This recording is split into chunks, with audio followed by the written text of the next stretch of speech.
Bonjour, je suis heureuse de vous retrouver pour une nouvelle question-réponse inspirée en présence, conscience, puissance. Je vais vous lire la question qui m'a été adressée. J'arrête pas de vouloir appeler une amie à moi, je vais l'appeler X, du prénom d'une ancienne compagne, Laure. À chaque fois ou quasiment que je pense à X ou que je veux prononcer son nom, c'est le nom de mon ex qui vient. Ça dure depuis quelques mois. Et j'ai pas mal creusé pour comprendre la source et trouver une résolution, le pardon, écrire à cet ex, voir en moi là où ça fait écho. Qu'est-ce qui fait que je les associe? Mais rien n'y fait, ce nom revient encore et encore. Aurais-tu des pistes de résolution? Merci pour ta question. Alors, pour commencer de manière générale, quand on se trompe de prénom, c'est très fréquent. Et il a été observé que ça se passe en général euh, avec des personnes qu'on aime, qui sont importantes pour nous. Ça se passe d'ailleurs souvent dans les familles. Une mère qui va mélanger les prénoms de ses enfants, qui va appeler un de ses enfants par un autre prénom, ou bien intervertir le nom de sa sœur et de sa fille. C'est des choses très fréquentes. Ça peut arriver aussi en termes relationnels quand deux personnes ont des vibrations proches ou en tout cas en nous viennent résonner sur quelque chose de similaire en nous. On va avoir tendance à confondre leurs prénoms. Alors la première chose, c'est de ne pas s'inquiéter avec ça, savoir que c'est très fréquent, que c'est le cerveau qui fait des associations et puis qui va un petit peu tout mélanger, faire une petite confusion et puis sortir une réponse qui n'est pas celle qu'on attend. Donc oui, la première chose qui me vient, c'est de ne pas te tracasser avec ça. Or, je sens que en lisant ta question, que ça te tracasse, quoi. Tu dis que tu y as beaucoup réfléchi, que tu as cherché des pistes, enfin que tu en as fait un sujet important avec quelque chose à résoudre. Alors souvent, en fait, il y a plusieurs moyens de résoudre.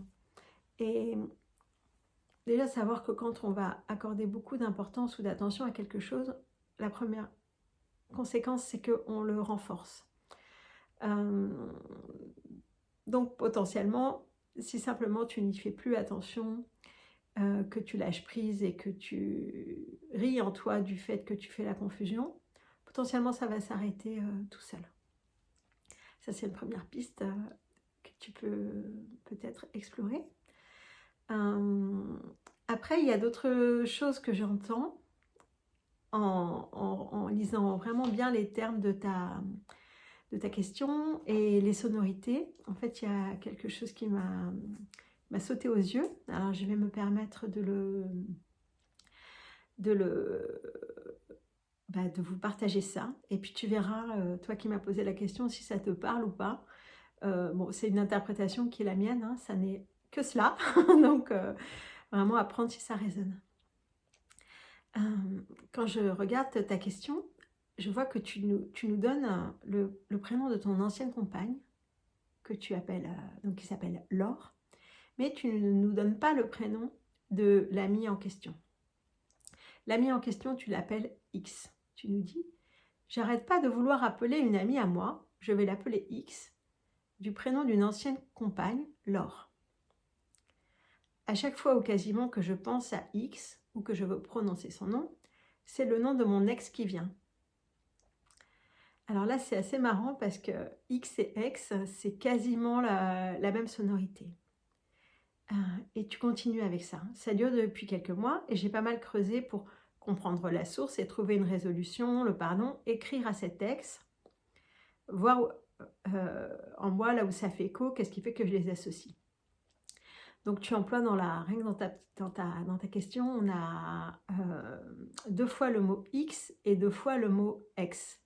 Alors pour moi qui suis correctrice de formation, mon métier, je tilte dessus direct. Hein. Voilà, il y a à la fois le fait d'être correctrice, le fait d'avoir des parents psychiatres, et le fait que en moi le signal, c'est dès que 2 fois il se présente un mot ou un symbole, je suis appelée à mettre mon attention dessus et à le considérer comme signifiant. Donc là, tu nous mets 2 fois X et 2 fois X. Alors, sur quoi ça renvoie X ou X? Pour moi, ça renvoie direct sur la libido. On parle de film X, par exemple. Et on parle aussi de... On voit, c'est la libido, et c'est à la fois X, ça peut être montré comme ça, genre c'est tabou, interdit, quelque chose qui, dont l'accès est fermé, quand on peut voir comme ça une représentation du X. Donc, est-ce que ça parle, si vraiment il y a une signification plus profonde que le simple fait que ton cerveau ait à un moment fait un mauvais circuit et gravé de manière inadéquate les prénoms? Ça, c'est la première hypothèse. Dans ce cas-là, si tu cesses d'y accorder de l'importance, peut-être ça va se remettre dans l'ordre tout seul. Si tu as le sentiment que c'est plus signifiant et que ça te parle de quelque chose à résoudre, que c'est une opportunité de résoudre quelque chose, donc là je te propose cette deuxième hypothèse. Donc ce X ou cet X en fait vient emmener notre attention sur la libido. Sur la libido qui demande à être sortie de la honte. Parce qu'il y a ça aussi que je me suis demandé en lisant ta question, c'est si tu étais, si ça te gênait, si ça te dérangeait par rapport à cette amie, à cette nouvelle amie, avec par peur par exemple de la vexer ou de la contrarier en ne lui donnant pas son véritable prénom. Ce que tu fais d'ailleurs dans la question, en l'appelant X. Ou alors si c'était une gêne par rapport à toi-même, c'est-à-dire quelque chose qui t'embête parce que qui n'est pas dans ton contrôle, que tu voudrais contrôler et que tu ne parviens pas à contrôler. Et si c'est ça, par rapport au... Donc si c'est la deuxième hypothèse, qu'en fait c'est plus par rapport à toi-même que ça te gêne, en l'associant à la libido, on peut voir ça aussi, la libido, c'est la pulsion, hein, c'est la pulsion de vie, mais dans toute sa puissance, donc potentiellement aussi la pulsion de mort, la pulsion de survie, la pulsion de le jaillissement, hein, du désir, et aussi de la puissance et du feu. Et ça demande à pouvoir être canalisé par la structure, plus que de pouvoir être véritablement contrôlé. En fait, la maîtrise de la libido, elle va passer par le fait de laisser circuler l'amour en soi, laisser circuler les flux, laisser circuler les flots, et essayer de faire le moins d'interférences possible, le moins de résistance, et d'être le plus en accord avec ce qui déferle à un moment donné, de manière à ne pas le projeter sur l'extérieur, que ça ne vienne pas non plus abîmer l'intérieur, mais simplement pour que ça circule de manière fluide. Ce qui me vient comme proposition à te faire pour ce X, c'est d'aller le mettre dans ton corps. Alors, je te propose d'aller explorer plusieurs manières. Donc, d'une part, debout, te mettre les bras écartés, les jambes écartées dans la forme d'un X. Respirer profondément, voir ce que ça fait en toi, d'écarter, d'ouvrir comme ça, grand tes bras, grand tes jambes, faire en sorte qu'un X qui était potentiellement fermé devienne quelque chose qui est ouvert. Hein, tu vois, là, il est fermé, et là, on voit encore le X, mais il est ouvert. Du coup, d'aller voir ce mouvement-là en toi. Comment on a quelque chose de fermé, hop, je peux l'ouvrir. Une autre exploration que je te propose avec le X, avec ton corps, c'est allonger. Donc, tester sur le dos, tester sur le ventre. Donc, pareil, ouvrir les bras, ouvrir les jambes, respirer, te laisser aller, voir ce qui se passe.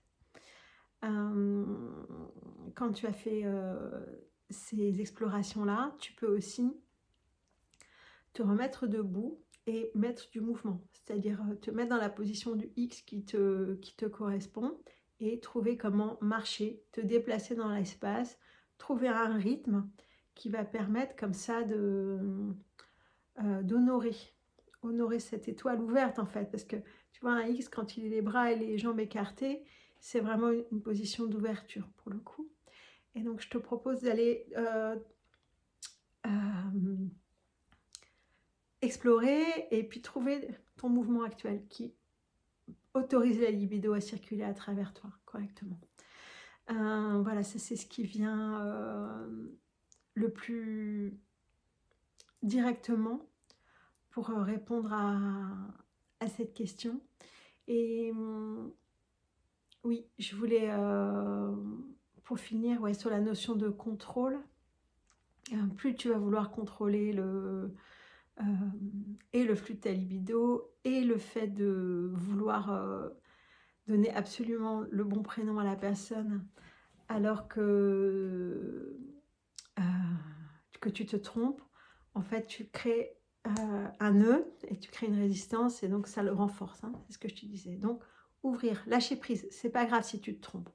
Par rapport à cette femme, ce que tu peux faire si tu as la crainte de la vexer en l'appelant par un mauvais prénom quand tu es avec elle, dis-lui ce qui se passe pour toi, dis-lui que ça te gêne, dis-lui que tu fais de ton mieux, mais que pour le moment ton cerveau a gravé ça ainsi et que tu n'as pas vraiment la main pour le modifier. Donc le fait qu'elle soit prévenue, elle va moins réagir potentiellement.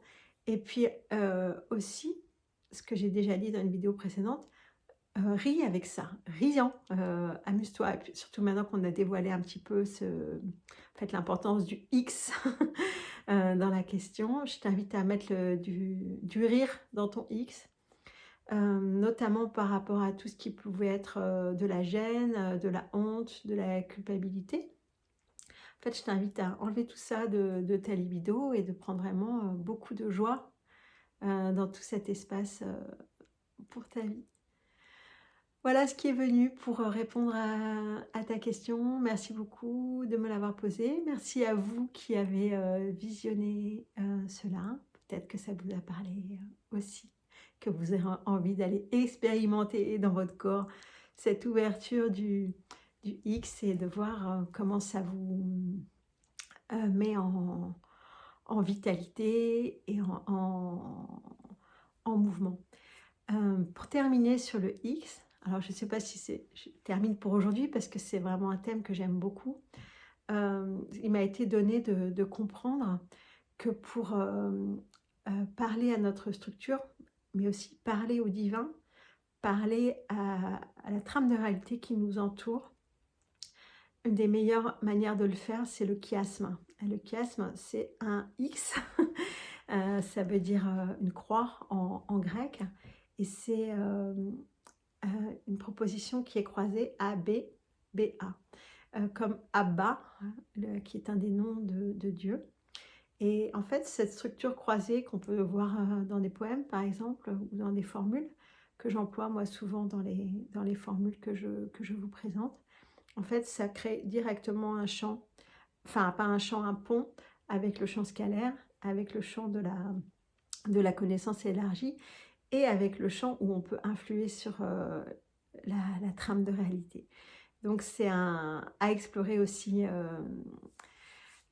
plus largement, voilà, ouvrir ce X et lui donner une dimension plus grande et plus sacrée aussi. Voilà, merci beaucoup pour ce temps ensemble. Je vous souhaite tout de bon et j'attends vos prochaines questions avec joie pour continuer cette série. Merci.